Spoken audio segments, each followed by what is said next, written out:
तो आज हम कवर अप करेंगे एक बहुत ही यूनिक टॉपिक, मेंटल इलनेस या कहें पागलपन। इस टॉपिक को मैंने इन 3 पार्ट्स में डिवाइड किया है। इन तीनों पार्ट्स की डिटेल्ड इन्फॉर्मेशन आज की इस वीडियो में आपको मिलने वाली है। तो चलिए हमेशा की तरह एकदम बेसिक से शुरू करते हैं। पार्ट नंबर 1, मेंटल हेल्थ आखिर होती क्या है। मेंटल हेल्थ बेसिकली ये दर्शाती है कि हम कैसे सोचते हैं, कैसा फील करते हैं और कैसे बिहेव करते हैं। मतलब भगवान ने डेली लाइफ में आने वाली प्रॉब्लम से निपटने और सही फैसला लेने में मदद करने के लिए एक चीज़ बनाई जिसे इंसानों ने मेंटल हेल्थ का नाम दिया है। जिन लोगों की थिंकिंग और डिसीजन मेकिंग एबिलिटी अच्छी होती है उनकी मेंटल हेल्थ भी अच्छी होती है। वहीं दूसरी ओर जो लोग ईजिली ऐसा नहीं कर पाते उनकी मेंटल हेल्थ ख़राब होती है। रिसर्चेस बताती हैं कि आज के टाइम में हर 4 में से 1 इंसान की मेंटल हेल्थ ख़राब है। यहाँ पर एक बात क्लियर करना चाहूँगा कि ऐसा ज़रूरी नहीं है कि जिस बंदे को मेंटल हेल्थ की प्रॉब्लम हो वो पागल हो। नहीं, जिस तरह हर बीमारी की एक स्टेज होती है ठीक वैसे ही पागलपन मेंटल इलनेस की एक सीरियस और लास्ट स्टेज है। मतलब जब कोई इंसान सही गलत सोचने और डिसीजन लेने की एबिलिटी बिल्कुल खो देता है वह तब इस स्टेज पर पहुंचता है। तभी आपने देखा होगा कि जो लोग पागल होते हैं वो समझ ही नहीं पाते कि क्या सही है और क्या गलत।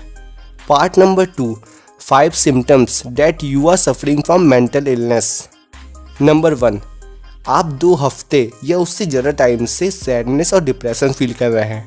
इस दुनिया में एक भी इंसान ऐसा नहीं है जो कभी दुखी ना हुआ हो या उसने कभी डिप्रेशन फील ना किया हो। बट हार्ड से हार्ड डिप्रेशन की फीलिंग भी टाइम के साथ रिड्यूस हो जाती है। लेकिन अगर आप 2 हफ्ते या उससे ज़्यादा टाइम से डिप्रेस्ड हो तो ये मेंटल इलनेस के सिम्टम्स हो सकते हैं।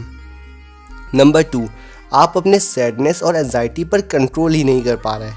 क्या आपने कभी नोटिस किया है कि आप बहुत परेशान हैं और चाहते हुए भी उससे बाहर नहीं निकल पा रहे? तो national institute for mental health के अनुसार ये एंजाइटी डिसऑर्डर के साइन हो सकते हैं। और सिर्फ ये ही नहीं बल्कि एंजाइटी डिसऑर्डर के और भी कई साइन हैं जिसमें प्रॉब्लम रिलैक्सिंग, इंसोम्निया और रेसिंग थॉट्स और बीइंग ईजिली इरिटेटेड जैसी चीज़ें आती हैं। नंबर 3, आपको अपनी डेली लाइफ की प्रॉब्लम्स को फेस करने में डिफ़िकल्टी हो रही है। क्या आपको भी ऐसा लग रहा है कि आपकी लाइफ में कुछ सही नहीं हो रहा और आप अपने डेली लाइफ के छोटे छोटे कामों को भी सही से नहीं कर पा रहे? तो ये मेंटल इलनेस के साइन हो सकते हैं। Number 4, you are sleeping too much और too little. Harvard University School of Medicine के रिसर्चर्स के अकॉर्डिंग पूरे वर्ल्ड में लगभग 10 से 18% लोगों को स्लीपिंग प्रॉब्लम है। और जब हमारी नींद प्रॉपर नहीं होती है तो ये हमारे फिजिकल और मेंटल हेल्थ दोनों पर बहुत बुरा असर डालती है। Number 5, you are starting thinking of self harm और सुसाइड। अगर आप छोटी छोटी बातों पर बहुत ज़्यादा चिढ़ जाते हो और अपने मन में खुद को हार्म करने या सुसाइड करने ऐसे थॉट लाते हो तो ये मेन साइन है कि आप मेंटली इल हो। पार्ट 3, मेंटल इलनेस की प्रॉब्लम कब होती है। ब्रेन में किसी मैसेज को एक जगह से दूसरी जगह तक पहुंचाने में जो सबसे ज़्यादा मदद करते हैं वो होते हैं न्यूरॉन्स, जिन्हें ब्रेन सेल्स भी कहा जाता है। कोई भी मैसेज एक न्यूरॉन से दूसरे न्यूरॉन्स तक इलेक्ट्रिक इम्पल्स के फॉर्म में पास होता है। अब करीब से जानने की कोशिश करते हैं कि किस तरह कोई मैसेज एक न्यूरॉन से दूसरे न्यूरॉन तक पास होता है। जब कोई इलेक्ट्रिक इम्पल्स एक्सॉन के एंड पर पहुंचती है तो वो न्यूरॉन्स को फोर्स करती है कि न्यूरॉन अब एक केमिकल मैसेंजर न्यूरोट्रांसमीटर रिलीज़ करे। ये केमिकल मैसेंजर 2 न्यूरॉन्स के बीच मौजूद छोटे से गैप जिसे सिनेप्टिक गैप कहते हैं वहाँ से पास होते हैं।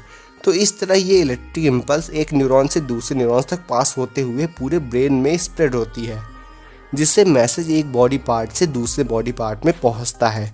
लेकिन अगर इस पूरे प्रोसेस में कोई प्रॉब्लम आती है तो जो बीमारी उत्पन्न होती है उसे ही मेंटल इलनेस कहते हैं।